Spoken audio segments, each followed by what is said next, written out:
হাতে মেহেদি নেই, মনে আনন্দ নেই। ঈদের আনন্দটা যেন সেই ছোটবেলাতেই ফেলে রেখে এসেছি।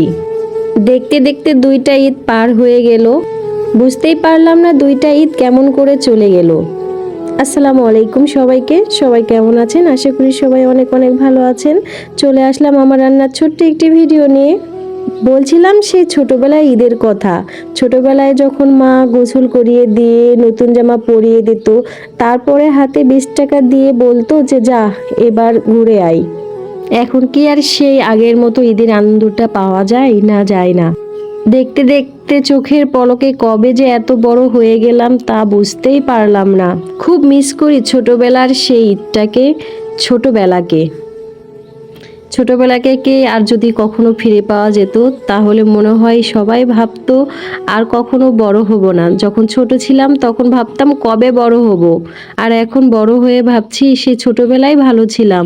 কেন যে এত বড় হতে গেলাম? বড় হতে গিয়ে জীবনের সুখ, উল্লাস, শান্তি সব কিছু হারিয়ে ফেললাম। শৈশবটাকেও হারিয়ে ফেললাম কোন দিন জানি চোখের পলকে।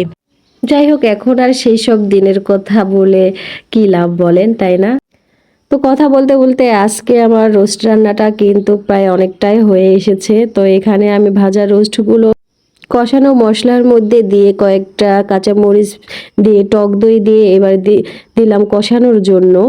তো রোস্ট রান্না তো খুবই ইজি, এই জন্য আর রেসিপি বলতে হলো না। তো যাই হোক, আজকের ভিডিওটি আপনাদের কাছে কেমন লেগেছে অবশ্যই কমেন্ট করে জানাবেন।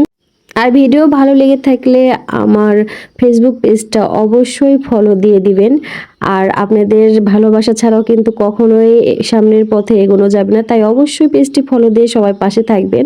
আর এই তো দুপুরবেলা আজকের দুপুরের খাবার ছিল সাদা পোলাও, সাথে রোস্ট, আর তার সাথে ছিল গরুর মাংস। তো আলহামদুলিল্লাহ আজকে দুপুরের খাবারটা অনেক মজা ছিল।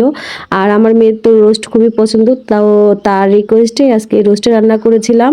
তো শেষ করছি আজকের ভিডিও, দেখা হবে অন্য কোনো ভিডিওতে। সেই পর্যন্ত সবাই ভালো থাকবেন, সুস্থ থাকবেন।